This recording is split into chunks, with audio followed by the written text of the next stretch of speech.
नमस्कार, good morning all of you. आज की ऑनलाइन क्लास में आप सबका स्वागत है। आज हम फिर से हाजिर हुए हैं बीए सेकेंड ईयर की ऑनलाइन क्लास को लेकर, इस मध्यकालीन भारत का इतिहास। इसके अंतर्गत जो आज का हमारा टॉपिक है वो जैसा कि चल ही रहा है, मुग़ल सम्राट जलालुद्दीन अकबर। तो कल हमने अकबर के प्रारंभिक परिचय के बारे में जानकारी प्राप्त की थी कि जो अकबर का जो जन्म है वो 15 अक्टूबर 1542 को हुआ था अमरकोट के राजा वीर साल के यहाँ पर। तो हुमायूं की मृत्यु के पश्चात क्या हुआ कि जो लगभग था और जो अकबर था उसकी आयु कम थी, अर्थात लगभग 14 वर्ष की आयु उसकी अकबर की थी। तो हुमायूं की मृत्यु के पश्चात 14 फरवरी 1556 को पंजाब में स्थित गुरदासपुर जिले के निकट कालनौर स्थान पर क्या किया गया, अकबर को मुगल बादशाह बना दिया गया था। तो इस प्रकार अकबर को मुगल बादशाह बनने के पश्चात जो बैराम खां था उसने उसको अपना संरक्षण प्रदान किया। तो इस प्रकार बैराम खां की संरक्षता में अकबर को मुगल बादशाह घोषित कर दिया गया था पंजाब के गुरदासपुर जिले के निकट कालनौर नामक स्थान पर।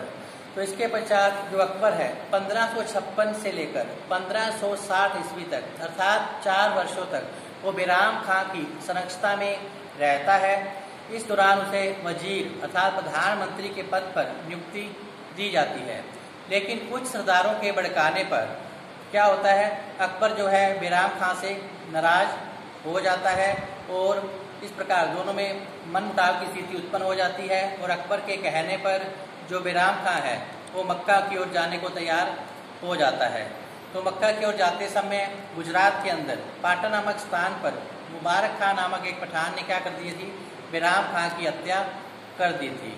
तो इससे अकबर के मन को काफ़ी ठेस भी पहुंची थी, क्योंकि जो बैराम खां था अकबर का संरक्षक था और जो अकबर थे उसे खान बाबा कहकर पुकारा करते थे। तो बैराम खां ने ही क्या किया था, पानीपत के द्वितीय युद्ध में विजय प्राप्त करवाई थी अकबर को। तो जो पानीपत का जो युद्ध है वो 1556 ईस्वी में लड़ा गया था। किस किस में लड़ा गया था यह युद्ध हेमू और अकबर की सेनाओं के मध्य लड़ा गया था। बैराम खां ने इस युद्ध का नेतृत्व किया था। तो युद्ध चल ही रहा था कि हेमू की जो स्थिति थी काफ़ी मजबूत थी। तो अचानक हेमू की आंख में क्या होता है, तीर लग जाता है और वो घायल हो जाता है। और बैराम खां के कहने पर जो अकबर है उसका सिर धड़ से अलग करवा देता है। तो इस प्रकार हेमू को पराजित करने के पश्चात अकबर क्या करता है, दिल्ली और आगरा पर अपना एकाधिकार कायम कर लेता है। तो प्रारंभिक जीवन की जानकारी कल हमने प्राप्त कर ली थी। तो उसके अंतर्गत एक परिचय जो था प्रारंभिक जानकारी के अंतर्गत वो था अकबर के नवरत्न में कौन कौन शामिल थे और उनकी मुगल दरबार में क्या भूमिका थी। आइए अब हम उसके बारे में जानकारी प्राप्त करते हैं। वह नवरत्न है जो अकबर के दरबार की शोभा बढ़ाते थे। तो अकबर के नवरत्नों में सबसे पहला प्रमुख जो नाम है वो बीरबल का लिया जाता है। बीरबल जिसका कि बचपन का जो नाम था वो महेश दास था। इसको जो है कविराज की उपाधि प्रदान की गई है बीरबल को। तो बीरबल एक ऐसा हिंदू था जिसने दीन इलाही धर्म अपनाया था। तो इस प्रकार जो बीरबल था अकबर का प्रमुख जो व्यक्ति था अकबर के समय का, तो जिसने अकबर के दरबार यानी मुगल दरबार को काफ़ी प्रभावित भी किया था। तो बीरबल जो था वो अकबर का चहेता था। दूसरा जो था अब्दुल रहीम खान खाना। नवरत्नों में जो दूसरा नाम आता है वो है अब्दुल रहीम खान खाना का। ये जो अब्दुल रहीम खान खाना था ये बैराम खां के क्या थे, पुत्र थे। तो गुजरात विजय पर इसने क्या की थी, खान खाना की उपाधि धारण की थी। इसके अलावा जो अब्दुल रहीम खान खाना थे ये कवि और अच्छे साहित्यकार भी रहे थे। नेक्स्ट है मान सिंह। जो मान सिंह था वो राजा भारमल के पौत्र एवं भगवान दास के पुत्र थे। ये साहसी सेना नायक रहे थे। मान सिंह ने ही हल्दी घाटी के युद्ध का नेतृत्व किया था और मेवाड़ के प्रमुख शासक महाराणा प्रताप और मान सिंह के मध्य इतिहास प्रसिद्ध युद्ध हल्दी घाटी का युद्ध लड़ा गया था। यह जो युद्ध था 18 जून 1576 ईस्वी को लड़ा गया था। तो इस प्रकार हल्दी घाटी के युद्ध में मान सिंह ने अपनी प्रमुख भूमिका निभाई थी, जो कि अकबर के प्रमुख सेनापति थे मान सिंह, आमेर के शासक मान सिंह है। इसके अलावा जो चौथा नाम आता है वो है मुल्ला दो प्याजा। ये चौथा नवरत्न है मुल्ला दो प्याजा। ऐसा कहा जाता है कि भोजन के समय इन्हें 2 प्याज चाहिए ही होते थे। इस कारण से अकबर ने इनका जो नाम है वो मुल्ला दो प्याजा रख दिया था। तो ये जो थे काफ़ी बुद्धिमान व्यक्ति थे और वाक पटुता के लिए क्या थे, काफ़ी प्रसिद्ध थे और मुगल दरबार में इनकी भी विशेष भूमिका रही थी अकबर के समय में। इसके अलावा अकबर के नवरत्नों में अगला जो नाम आता है 5 नंबर पे, हकीम हुमायूं। ये जो थे रसोई घर का प्रबंधक थे। जो अकबर थे इन्हीं के हाथ का बना हुआ भोजन किया करते थे और भोजन बनाने की कला में ये काफ़ी निपुण था। स्वादिष्ट व्यंजन बनाना इनका शौक था हकीम हुमायूं का। नेक्स्ट 6 नंबर पे आता है तानसेन। जो तानसेन था वो एक अच्छा संगीत का ज्ञाता था। इनका पूरा जो नाम था वो रामानुज पांडे था। इस प्रकार बीरबल का जो नाम था पहले मेषदास था, वैसे ही तानसेन का जो पूरा नाम था वो रामानुज पांडे था। इनके गुरु का जो नाम था हरिदास था। तो ग्वालियर के रीवा नामक रामचंद्र शासक के यहाँ पर जो रामानुज पांडे थे ये गाया करते थे। बाद में ये कहाँ आ गए थे, अकबर के दरबार में आके रहने लगे थे और अकबर के शासनकाल से इतने प्रभावित हुए थे ये कि इन्होंने बाद में इस्लाम धर्म भी ग्रहण कर लिया था। तो अच्छा गाते थे, इस कारण अकबर ने इन्हें कंठभरणवासी विलास की इनको क्या दी थी, उपाधि दी थी। इसके अलावा तानसेन ने अनेक कृतियां बनाई और राग बनाई थी, जिनमें मियाँ की टोडी, मियाँ की मल्हार, मियाँ सारंग, मियाँ की टोडी, मियाँ की मल्हार, मियाँ सारंग और दरबारी कानड़ा, ये आदि जो है कृतियां और राग जो है तानसेन के द्वारा बनाई गई थी। तो इस प्रकार जो तानसेन था वो अकबर के दरबार का प्रमुख संगीतकार था तानसेन। तो आइए हम चलते हैं नंबर 7 नवरत्नों में। नंबर 7 है अबुल फजल। तो अबुल फजल जो था ये अकबर के समय का प्रसिद्ध विद्वान था और साहित्यकार थे। ये इतिहास दर्शन और साहित्य के प्रमुख विद्वान थे अबुल फजल। इन्होंने ही अकबरनामा और आईने अकबरी नामक ग्रंथों की क्या की थी, रचना की थी। तो अकबरनामा और आईने अकबरी ग्रंथों की रचना करने वाले कौन थे, अबुल फजल थे। अक्सर ये टॉपिक जो है कंपटीशन एग्जाम में पूछा भी जाता है कि आईने अकबरी और अकबरनामा किसके द्वारा लिखा गया। तो यह जो ग्रंथ है वो अकबर के नवरत्नों में अबुल फजल के द्वारा लिखा गया था, जो कि इतिहास दर्शन और साहित्य के अच्छे विद्वान थे। तो 1602 में क्या हुआ था, वीर सिंह बुंदेला के द्वारा सलीम के कहने पर इनकी हत्या कर दी थी, क्योंकि सलीम और अबुल फजल में किसी बात को लेकर आपस में विवाद था। तो इसलिए सलीम ने क्या किया, वीर सिंह बुंदेला को कहकर इसकी क्या करवा दी थी, हत्या करवा दी थी। तो इसकी हत्या के पश्चात काफ़ी दुख हुआ था अकबर को। उसने 2-3 दिन तक ऐसा कहा जाता है कि उसने खाना भी नहीं खाया था। फिर नेक्स्ट है 8 नंबर पर फैजी। ये जो थे अबुल फजल के ही क्या थे, भाई थे। इन्होंने अकबर के राज कवि का इनको क्या है, दर्जा मिला हुआ है। इन्होंने कई मंत्रों का अनुष्ठान किया था। तो नेक्स्ट नंबर है 9 नंबर पे नवरत्नों में, जिसका नाम है टोडरमल। ये भूमि सुधार की दृष्टि से महत्वपूर्ण माने जाते हैं टोडरमल। इन्होंने ही क्या किया था, तहसाला बंदोबस्त की द्वारा भूमि सुधार कार्य किए थे अकबर के समय में। ये जो टोडरमल थे वो शेरशाह के समय में क्या थे, एक अनुभवी व्यक्ति रहे थे। अतः शेरशाह सूरी के भूमि सुधारों को इन्होंने क्या किया, अकबर के समय में कुछ सुधार करते हुए उन्हें क्या किया था, लागू किया था वो पिछले 10 वर्षों की उपज के आधार पर किसानों को अपनी उपज का जो है 1/3 भाग क्या करना पड़ता था, कर के रूप में चुकाना पड़ता था। तो इस प्रकार ये अकबर के ये 9 नवरत्न जो कहलाते हैं, इनका कि मुगल दरबार पर और अकबर के जीवन पर काफ़ी गहरा प्रभाव था। इनमें नंबर 1 बीरबल, नंबर 2 अब्दुल रहीम खान खाना, 3 नंबर पे आमेर का शासक मानसी है, 4 नंबर पे मुल्ला 2 प्याजा, जिन्हें की भोजन करते समय 2 प्याज चाहिए ही होते थे, इसलिए अकबर ने इनका नाम जो है मुल्ला 2 प्याजा रख दिया था। ये जो मुल्ला 2 प्याजा थे वो अपनी बुद्धिमत्ता और वाक्पटुता के लिए काफ़ी जाने जाते हैं। फिर है हकीम हुमाम जो कि रसोई घर का प्रबंधक थे। नेक्स्ट है तानसेन जो अकबर के समय का प्रमुख संगीतकार था। तानसेन जो अकबर ने इससे प्रभावित होकर इन्हें कंठाभरणवासी विलास की उपाधि दी थी। इसने कई कृतियां और राग बनाई, जिसमें मियाँ की डोडी, मियाँ की मल्हार, मियाँ सारंग, दरबारी कानड़ा आदि इसकी क्या है प्रमुख मानी जाती है राग। फिर है अबुल फजल, ये प्रमुख इतिहास दर्शन के और साहित्यकार थे। इतिहास दर्शन और साहित्य के ये प्रमुख विद्वान रहे थे, जिन्होंने आईने अकबरी और अकबरनामा की क्या की थी, रचना की थी। लेकिन 1602 में क्या हुआ था, वीर सिंह बुंदेला के द्वारा सलीम के कहने पर इनकी हत्या कर दी गई थी। तो जो अबुल फजल थे वो अकबर के काफ़ी चाहता भी थे और इसकी मृत्यु के बाद अकबर ने 2-3 दिन तक खाना भी नहीं खाया था। नेक्स्ट है फैजी, अबुल फजल के भाई थे और अकबर के राजकवि का जो दर्जा है इन्हें मिला हुआ है। इन्होंने कई मंत्रों का अनुष्ठान जैसा कि करवाया था। और लास्ट है 9 नंबर पे टोडरमल जो कि भूमि सुधार के लिए जाने जाते हैं। तो इस प्रकार अकबर के नवरत्न यहीं पर क्या होते हैं, समाप्त होते हैं।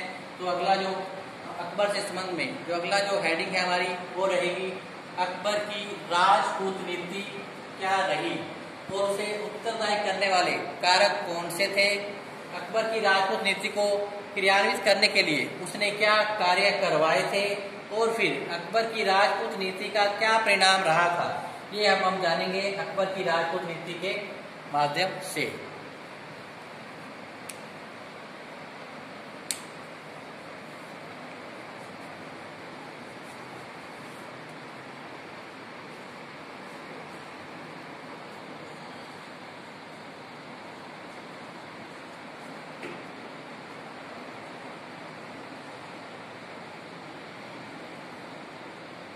अब हम अकबर की राजपूत नीति के बारे में जानकारी प्राप्त करेंगे। जैसा कि अकबर इस बात से भली भांति परिचित था कि जो राजपूत है वो एक शक्तिशाली जाति है और प्रजा पर राजपूतों का काफ़ी गहरा प्रभाव भी है। अतः बिना राजपूतों के सहयोग से मुगल साम्राज्य को मजबूती प्रदान नहीं की जा सकती है और विशाल साम्राज्य स्थापित नहीं हो सकता है। अतः उसने क्या किया, राजपूतों के प्रति मित्रतापूर्ण नीति अपनाने का निश्चय किया, जो कि उसकी सुलह कुल की नीति के नाम से भी जानी जाती है। उसने राजपूतों को मित्र बनाने का प्रयत्न किया और उसमें काफ़ी हद तक वो कामयाब रहा। तो इस प्रकार अकबर ने राजपूतों के साथ मित्रतापूर्ण संबंध कायम करने पर जोर दिया और उसने राजपूतों को महत्वपूर्ण अर्थात राजपूतों को प्रशासन के महत्वपूर्ण पदों पर उनको नियुक्तियां प्रदान की गई थी और राजपूतों की भावनाओं का आदर किया गया था और उन्हें धार्मिक स्वतंत्रता प्रदान की गई थी। और इस प्रकार भगवान दास, मान सिंह, भीमसेन, उदय सिंह आदि जो राजपूत थे वो अकबर के दरबार में उच्च पदों पर आसीन रहे थे। इसके अलावा उसने राजपूतों से घरानों के साथ विवाह संबंध भी कायम रखे, जिससे उसके जो संबंध है राजपूतों से और ज़्यादा क्या हुए, मजबूत हुए थे। और इन्हीं राजपूतों के बल पर जो अकबर था अपने विद्रोहियों का दमन करने में क्या रहा था, कामयाब रहा था। तो अकबर की राजपूत नीति के अच्छे परिणाम निकले थे, जिसके कारण मुगल साम्राज्य को एक तो स्थायित्व अर्थात मजबूती प्रदान हुई, तो दूसरी ओर अकबर को एक वीर जाति अर्थात राजपूत जाति का जो सहयोग है वो भी क्या हो गया था, प्राप्त हो गया था। तो अब हम जानते हैं कि अकबर की राजपूत नीति के लिए उत्तरदायी कारक कौन कौन से रहे थे। तो इसमें जो पहला जो है इसका जो कारण है अकबर की राजपूत नीति का उत्तरदायी जो कारणों में पहला जो कारण है साम्राज्यवादी नीति को लागू करना। जो अकबर था वो एक महत्वाकांक्षी सम्राट था और मुगल साम्राज्य को विस्तारित करना चाहता था और इसके लिए राजपूतों का सहयोग लेना बहुत जरूरी था, क्योंकि जो राजपूत लोग थे वो वीर होते थे, स्वामी भक्त होते थे, वचन के पक्के होते थे, विश्वासघात ये नहीं करते थे। अतः अकबर को ऐसे ही लोगों की आवश्यकता थी जो उनके साथ कंधे से कंधा मिलाकर चले और उसके साम्राज्य विस्तार में क्या दे पूरा सहयोग। तो यही कारण है कि अकबर ने राजपूतों के साथ मित्रतापूर्ण संबंध कायम करने के बारे में विचार किया और उन्हें मित्र बनाने के शुरू कर दिए थे। दूसरा जो कारण था वो था राजपूतों की चारित्रिक विशेषता। जैसे कि पहले भी स्पष्ट हो चुकी है कि राजपूतों के चरित्र में कुछ ऐसी विशेषताएं थी जो अन्य जातियों में कम पाई जाती हैं, जैसे इनका स्वामी भक्त होना, वचन के पक्के होना, युद्ध में पीठ न दिखाना। तो इस प्रकार राजपूतों को ऐसे व्यक्तियों की आवश्यकता थी जो उनके साथ समाज विस्तार में पूरा सहयोग दे। अतः उसने अकबर ने इनकी चारित्रिक विशेषताओं को देखते हुए इनके साथ मित्रतापूर्ण संबंध कायम किए। इसके अलावा जो अकबर था एक राष्ट्रीय शासक के रूप में भी पहचान बनाना चाहता था। तीसरा नंबर है भारत की प्रजा पर राजपूतों का क्या था गहरा प्रभाव। अकबर जानता है कि भारत की जो प्रजा है वो राजपूतों का उन पर गहरा प्रभाव है। अतः जब तक राजपूतों को अपने पक्ष में नहीं किया जाता तब तक प्रजा की सहानुभूति है वो अकबर को प्राप्त नहीं हो सकती थी। अतः अकबर ने निश्चय किया कि वो राजपूतों के साथ अच्छे और मित्रतापूर्ण संबंध कायम करेगा। तो यही कारण है कि भारत की प्रजा पर राजपूतों का गहरा प्रभाव था। इससे अकबर ये बात समझ चुका था। अतः उसने राजपूतों को अपने पक्ष में करने का निश्चय कर लिया, जिससे कि प्रजा की सहानुभूति जो है उसे मिल पाए और जिससे कि मुगल साम्राज्य को स्थायित्व प्रदान किया जा सके। नेक्स्ट है मुस्लिम सरदारों के विद्रोह। उस समय अकबर के गद्दी पर बैठने के पश्चात कई ऐसे मुस्लिम सरदार थे जो बार बार विद्रोह का झंडा खड़ा करते रहते थे। तो अकबर चाहता था एक ऐसी शूरवीर जाति जो कि मुस्लिम सरदारों के विद्रोह को क्या कर दे, दमन कर दे। तो अकबर को ऐसी शूरवीर जाति के रूप में किनको देखा, राजपूतों को। अतः उसने राजपूतों के सहयोग से मुस्लिम सरदारों के विद्रोह को दबाने का निश्चय कर लिया और उनसे मित्रतापूर्ण संबंध कायम करने पर क्या दिया उसने, अकबर ने जोर दिया था। फिर एक राष्ट्रीय शासक की स्थापना। तो एक राष्ट्रीय शासक की स्थापना के लिए भी अकबर राजपूतों के साथ मित्रतापूर्ण और अच्छे संबंध को करना जरूरी समझता था, क्योंकि बिना राजपूतों के सहयोग से मुगल साम्राज्य को एक तो स्थायित्व प्राप्त नहीं हो सकता था और दूसरा अगर हिंदू प्रजा के साथ इसका समानता का व्यवहार रहेगा तो जो अकबर है एक राष्ट्रीय शासक के रूप में अच्छी तरह से स्थापित हो सकता है। यही कारण है कि अकबर ने हिंदू और मुस्लिम प्रजा में भेदभाव नहीं किया, दोनों को एक समान रूप से देखा और इसके तहत अकबर ने जजिया कर, तीर्थ यात्रा कर समाप्त कर दिए। धर्म के मामले में क्या दे दी, हिंदुओं को स्वतंत्रता प्रदान कर दी थी। तो क्योंकि जो अकबर एक राष्ट्रीय शासन की स्थापना करना चाहता था तो इसके लिए राजपूतों का सहयोग अर्थात हिंदुओं के साथ अच्छे संबंध कायम करना अति आवश्यक हो गया था। अतः राष्ट्रीय राज्य की स्थापना के लिए अकबर ने राजपूतों का सहयोग लेने का निश्चय किया।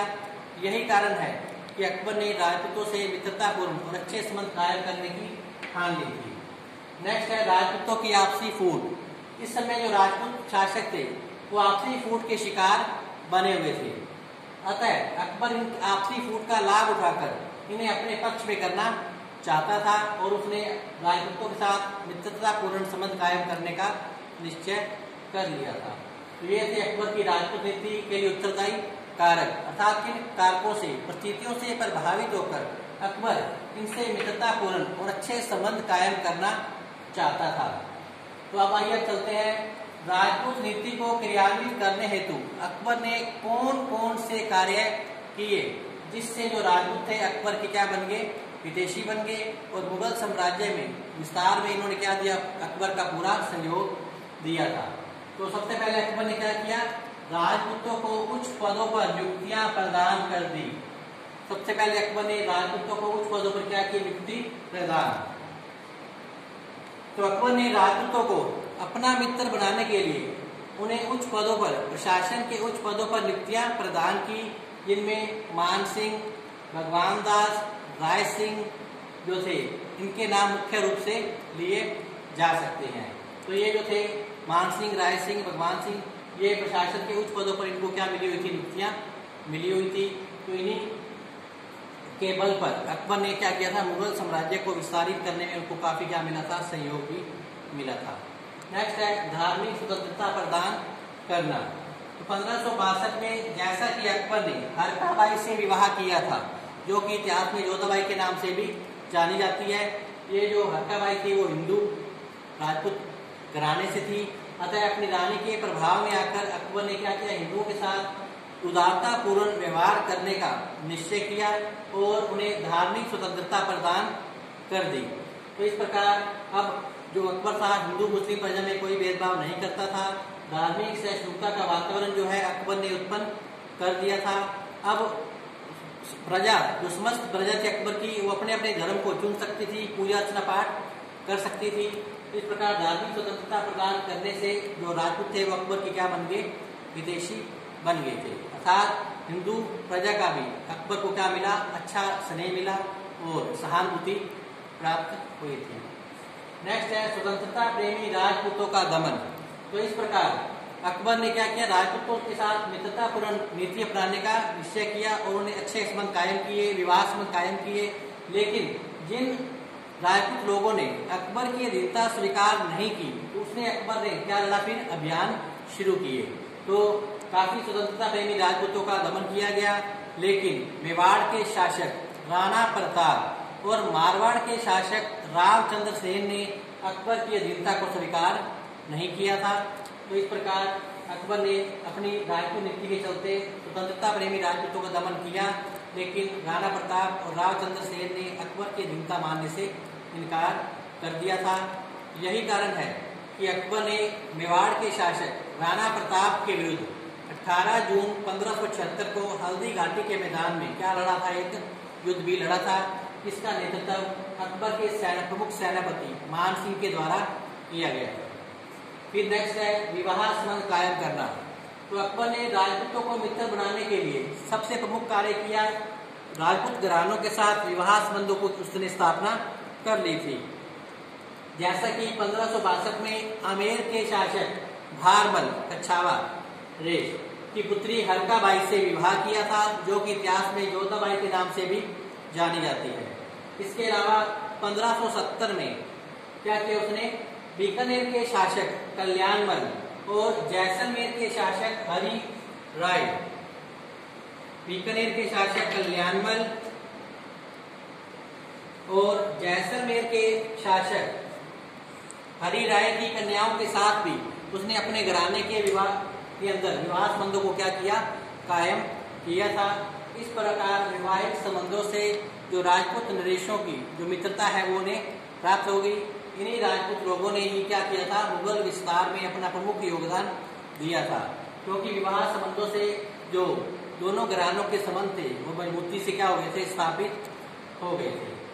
तो इस प्रकार अकबर ने राजपूत नीति को क्रियान्वित करने हेतु ये जो कार्य किए थे, जैसा कि राजपूतों को प्रशासन के उच्च पदों पर नियुक्ति प्रदान करना, उन्हें धार्मिक स्वतंत्रता प्रदान करना, स्वतंत्रता प्रेमी राजपूतों का दमन करना और उनसे राजपूत घरानों के साथ क्या करना, विवाह संबंध कायम करना। तो इस प्रकार अकबर ने राजपूत नीति के अंतर्गत निम्नलिखित कार्य किए थे, जिसका कि भविष्य में अच्छा परिणाम भी रहा था और इससे हिंदू मुस्लिम संस्कृतियों में क्या हुआ था, समन्वय स्थापित हुआ था। जो अकबर था एक राष्ट्रीय शासक के रूप में भी जाना गया था। तो आइए अब हम चलते हैं अकबर की राजपूत नीति के क्या परिणाम रहे। इस प्रकार अब हम करते हैं अकबर की राजपूत नीति के क्या परिणाम रहे थे। तो इस प्रकार अकबर ने राजपूतों के साथ अच्छे मित्रतापूर्ण संबंध कायम करने पर जैसा कि जोर दिया और उसके परिणाम भी अच्छे ही रहे। अर्थात राजपूतों के सहयोग से ही जो अकबर है अपने मुगल साम्राज्य का विस्तार करने में कामयाब रहा। इससे साम्राज्य में शांति और व्यवस्था क्या थी, बनी रही थी। जो अकबर की इच्छा थी एक राष्ट्रीय राज्य की स्थापना करने की, वो भी क्या हुई थी, अकबर की राजपूत नीति के द्वारा पूरी हो गई थी। अब हम इसके जो अकबर की राजपूत नीति के परिणाम हैं उसको हम संक्षेप में थोड़ा सा देख भी लेते हैं। जैसा कि अकबर की राजपूत नीति का सबसे पहला परिणाम था विशाल साम्राज्य की स्थापना करना। तो जैसा कि अकबर अपने मुगल साम्राज्य को साम्राज्य विस्तार के लिए ही अकबर जो था राजपूतों को मित्र बनाना चाहता था। इसी कारण उसने क्या किया था, राजपूतों को उच्च पदों पर नियुक्ति प्रदान की थी, या फिर उन्हें धार्मिक स्वतंत्रता प्रदान की थी, या फिर उनसे अच्छे वैवाहिक संबंध कायम किए थे। तो यही कारण था कि अकबर अपने साम्राज्य को विस्तारित करना चाहता था। इसके लिए राजपूतों का सहयोग आवश्यक था। अतः अकबर ने अपनी राजपूत नीति के अंतर्गत क्या किया, राजपूत लोगों का, राजपूत नरेशों का समर्थन प्राप्त कर लिया और इन्हीं के बल पर उसने क्या किया, मुगल साम्राज्य को काफी विस्तारित किया था। दूसरा, राजपूत मुगल साम्राज्य के हितैषी बन गए। तो इस प्रकार राजपूत नीति का दूसरा जो अच्छा परिणाम यह था कि जो राजपूत लोग थे वो मुगल साम्राज्य के हितैषी बन गए थे, क्योंकि अकबर जो था उनके साथ उदारतापूर्ण व्यवहार करता था और धर्म के मामले में भी उनको पूरी स्वतंत्रता दे रखी थी और प्रशासन के उच्च पदों पर भी उनको नियुक्तियां मिली हुई थी। अतः जो राजपूत लोग थे वो अब अकबर के क्या बन गए थे, हितैषी बन गए थे और मुगल साम्राज्य के प्रति उन्होंने क्या की, निष्ठा भावना रखनी शुरू कर दी थी। तीसरा है, हिंदू मुस्लिम संस्कृतियों में क्या हुआ, समन्वय स्थापित हुआ। तो अकबर की राजपूत नीति का सबसे अच्छा परिणाम यही था कि हिंदू मुस्लिम संस्कृतियों में क्या हुआ, समन्वय स्थापित हुआ, अर्थात इंडो इस्लामी संस्कृति का विकास हुआ। तो नई संस्कृति जो थी उत्पन्न हुई, जिससे कुछ गुण मुसलमानों ने हिंदुओं से ग्रहण किए, कुछ हिंदुओं ने मुसलमानों से ग्रहण किए, अर्थात एक मिली जुली संस्कृति का विकास हुआ, जिसके अंतर्गत सभी वर्गों का योगदान था और प्रजा में जो था किसी भी तरह का कोई भेदभाव नहीं रह गया था। तो जो अकबर था हिंदू मुस्लिम प्रजा को अपना एक समान मानने लगा था। नेक्स्ट है, मुगल साम्राज्य मजबूती से स्थापित होना। तो जैसा कि अकबर ने राजपूतों के सहयोग से क्या किया, अपने साम्राज्य को विस्तारित भी किया और दूसरा उनको मजबूती से दृढ़ता पूर्वक और भी क्या किया, स्थायित्व प्रदान किया, क्योंकि राजपूतों के सहयोग से ही ये सब क्या हो पाया था, संभव हो पाया था। नेक्स्ट है, साम्राज्य में शांति व्यवस्था कायम करना। तो इस प्रकार अकबर के समय में जो थे क्या होते थे, उस समय जो सरदार थे, कुछ मुस्लिम सरदार थे, वो अकबर के प्रति बार बार क्या करते थे, विद्रोह का झंडा खड़ा करते रहते थे। अतः इन विद्रोह को दबाने में राजपूत नरेशों ने अपनी क्या निभाई, मुख्य भूमिका निभाई थी और जो राजपूत नरेशों ने मुस्लिम सरदारों के विद्रोह को बड़ी सफलतापूर्वक कुचल दिया था, जिससे कि साम्राज्य में शांति और व्यवस्था क्या हुई, कायम हुई और एक सहिष्णुता का जो वातावरण है वो अकबर ने उत्पन्न कर दिया था। तो इस प्रकार साम्राज्य में शांति व्यवस्था कायम जो थी अकबर की राजपूत नीति का ही क्या रही थी, परिणाम रही थी। नेक्स्ट है, विद्रोहियों का क्या किया अकबर ने, दमन। तो इस प्रकार अकबर ने राजपूतों नरेश के सहयोग से ही अपने विद्रोहियों को कुचलने में क्या रहा था, कामयाब रहा था। तो इस प्रकार अकबर की राजपूत नीति के अच्छे परिणाम रहे थे, लेकिन इससे एक थोड़ा सा अच्छा प्रभाव नहीं था, वो ये था कि इससे क्या था, राजपूतों की स्वतंत्रता का जो था वो क्या हो गया था, अंत हो गया था। जो राजपूत थे वो अकबर के क्या हो गए थे, पक्ष में चले गए थे और उनकी स्वतंत्रता एक तरह से क्या थी, छीन ली गई थी। तो इस प्रकार जो राजपूत थे अकबर के हितैषी बन गए और मुगल साम्राज्य के विस्तार में उन्होंने क्या दिया, प्रमुख अपना योगदान भी दिया था। तो इस प्रकार आज का जो टॉपिक है हमारा वो अकबर की राजपूत नीति, वो अब यहीं पर क्या हो रहा है, समाप्त होता है। तो इसके साथ ही अकबर की एक और महत्वपूर्ण नीति थी, धार्मिक नीति। तो अकबर की धार्मिक नीति भी काफी महत्वपूर्ण मानी जाती है इतिहास के दृष्टिकोण से। तो इसके बारे में जो चर्चा है वो हम क्या करेंगे, कल करेंगे। तो आज अकबर की राजपूत नीति और अकबर के जो नवरत्न है उसके बारे में आपको क्या दी गई है, जानकारी प्रदान की गई है। तो आप इसको अच्छे से देखें, पढ़ें समझें। अगर कोई समस्या हो तो आप कमेंट बॉक्स में जाकर अपनी बात को रखें। तो इस नवरत्नों को भी आप अच्छे से हेडलाइन करके अपनी नोटबुक में उतारें और देखें कि कौन क्या था और उसकी क्या भूमिका मुगल दरबार में रही थी। तो कल हम चर्चा करेंगे अकबर की धार्मिक नीति की। तो तब तक आप घर पर रहें, स्वस्थ रहें, पढ़ते रहें और कोई समस्या हो तो उससे आप हमें अवगत करवाएं। इसके साथ ही आज का टॉपिक यहीं ख़त्म होता है।